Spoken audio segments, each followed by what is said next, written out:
नमस्कार मंडळी. दुसऱ्या दिवशी ट्रफल केकची बरीच मोठी ऑर्डर होती. त्यामुळे आम्ही रात्रीचे ट्रफल रेडी करून ठेवले होतं. केकसुद्धा बेक करून ठेवले होते आणि हे सर्व स्पॉन्ज रेडी झाले आणि ट्रफलही रेडी झाला. त्यामुळे आम्ही पटापट असं या ट्रफल केक बनवायला लागलो होतो. आणि या ट्रफल केकसाठी मी पूर्ण अमूल फ्रेश क्रीम यूज करत असते आणि पूर्ण चॉकलेट यूज करत असते आणि खूप सुंदर आणि यमी असं मला फीडबॅक आलं होतं. सगळ्यांना खूप जास्त आवडला केक. या केकमध्ये मी डमी यूज केलेला आहे आणि हे जे आता मी स्क्वेअरमध्ये केक बनवत आहे त्याचे सर्व असं लहान पेस्ट्री बनवायचे आहेत, कारण बरेच मोठे सेलिब्रेशन असल्यावर हे वाटण्यासाठी खूप सिंपल पडतं. त्या बड्डेसाठी मला सुद्धा जायचं होतं, कारण बहिणीच्या मुलाचा बड्डे होता आणि आम्ही एकदा घरी सेटअप लावून बघितला.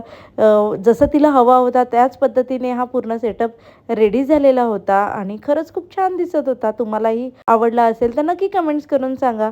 तिकडे जाऊन मी पूर्ण असं सेटअप लावून घेतला. असं डेकोरेशन आणि सेटअप पूर्ण मॅच होत होता. व्हिडिओ आवडली असेल तर व्हिडिओला लाईक करा आणि चॅनलला सबस्क्राईब करायला विसरू नका. भेटूया पुढच्या व्हिडिओमध्ये. बाय.